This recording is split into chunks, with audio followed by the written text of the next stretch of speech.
네, 안녕하세요. 전공수학 가르치는 이정입니다. 오늘은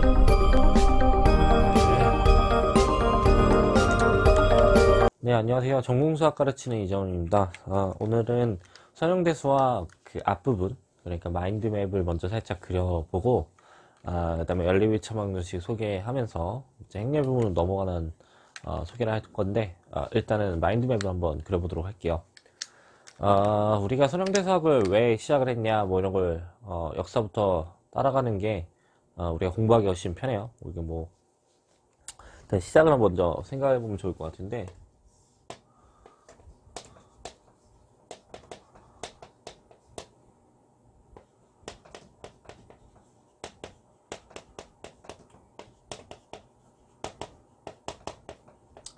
뭐 이렇게 한번 써볼까요? 보통 이렇게 x 더하기 y 더하기 g라고 써져 있는 형태를 고려하면, 차수가 1자리인 1차 방정식 형태를 고려하게 되는 거예요.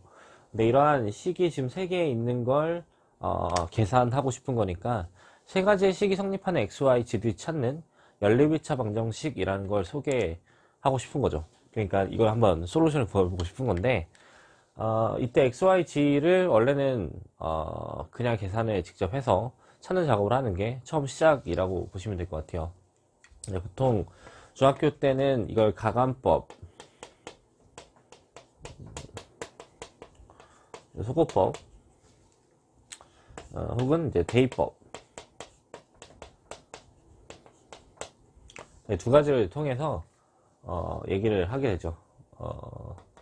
여기서 이제 소거법에 해당하는 게 보통 가감법이라고 배우는 걸로 알고 있어요. 저도 정확하게 중학교육 과정이 생각이 안 나는데, 그냥 소거법과 대입법 정도로 생각하시면 될 것 같은데, 소거법이라고 하는 거는 적당한 룰 3개를 가지고 얘에 대한 솔루션을 찾는 작업을 하는 게 소거법이고, 대입법이라고 하는 거는 이걸 정리를 해서 y는 뭐 x, g에 관한 식이고 그걸 여기다 대입하고 뭐 대입하고 해서 x, y, g에 대한 솔루션을 찾는 작업을 하는 게 대입법이다, 이렇게 생각하시면 될 것 같은데, 보통 이 선형대 수학을 고려할 때는 이 대입법 논리보다는 소거법을 논리적으로 이용하게 돼요.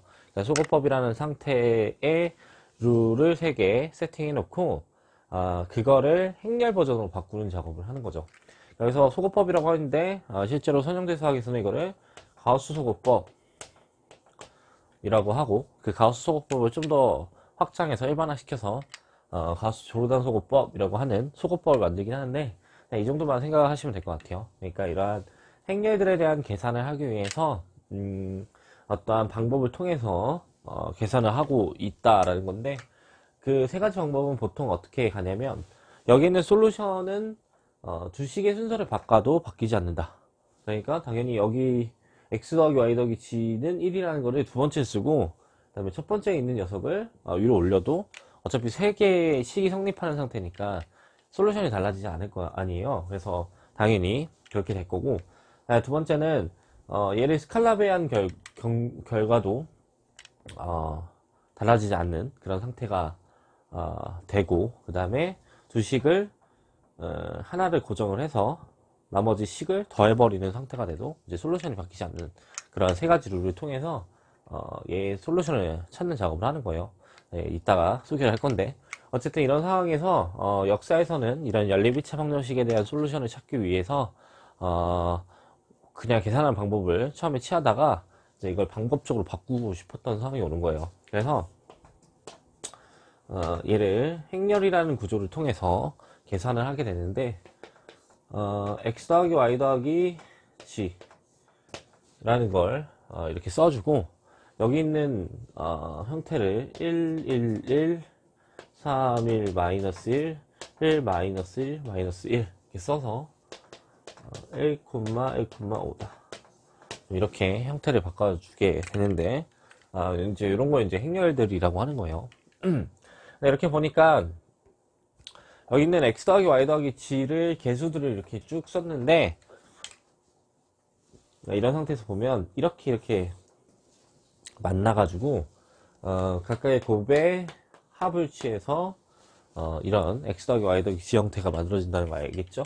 그래서 보통 행렬에 대한 곱하기에 대한 정의를 이런 식으로 이제 정의한 상태가 와요.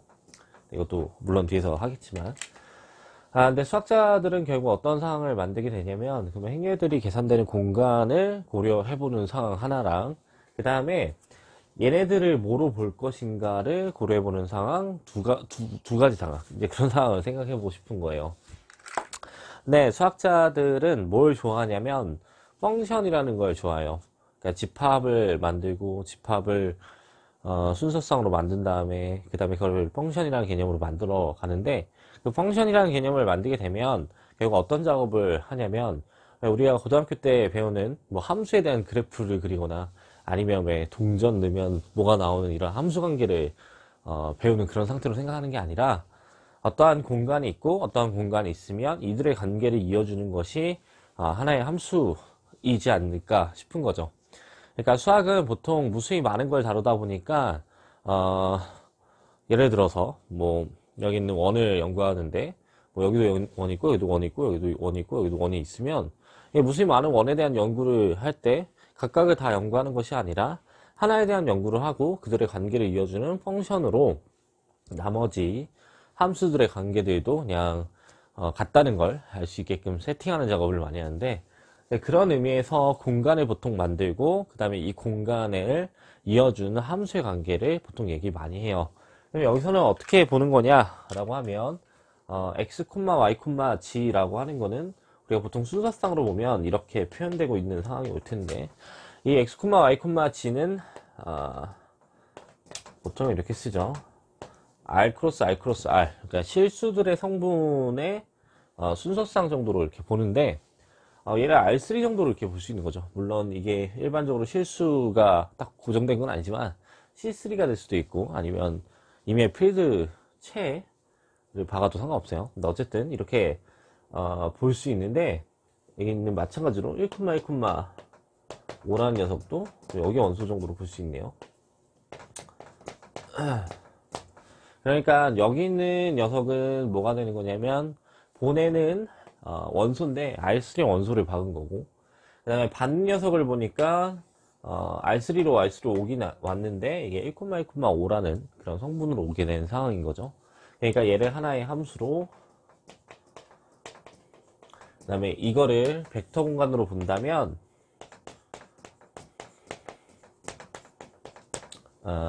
벡터 공간에 있는 순서상이니까 얘를 벡터로, 그 다음에 이건 대응되는 벡터로 이렇게 보겠다는 거죠. 그러면 여기서만 봐도 뭐가 필요한지 알 수 있는 게 이 벡터 공간이라는 개념이 일단 필요하다는 걸 알 수가 있고, 그 다음에 벡터 공간을 이어주는 하나의 함수가 뭘까를 고려하고 싶어서 두 번째로 필요한 게 선형사상이라는 개념이 필요하다는 걸 알 수가 있어요.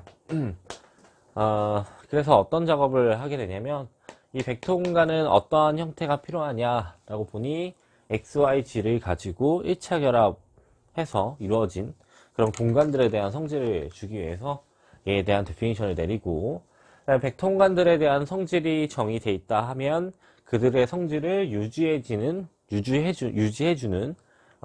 사상, 함수라고 하죠. 사상이 그런 함수를 정의해서 선형사상이라는 이름을 붙여서 이들의 관계를 이해하는 게 선형대 수학이 하는 작업이다, 이렇게 생각하시면 될 것 같고, 그래서 결국 어떤 일을 벌이냐면, 얘에 대한 소개를 하기 위해서, 얘에 대한 계산을 하기 위해서 계산 공간들을 만들고 그 계산 공간을 함수를 통해서 이해하는 작업을 하는 게 선형대 수학이다, 이 정도로 생각하시면 될 것 같아요.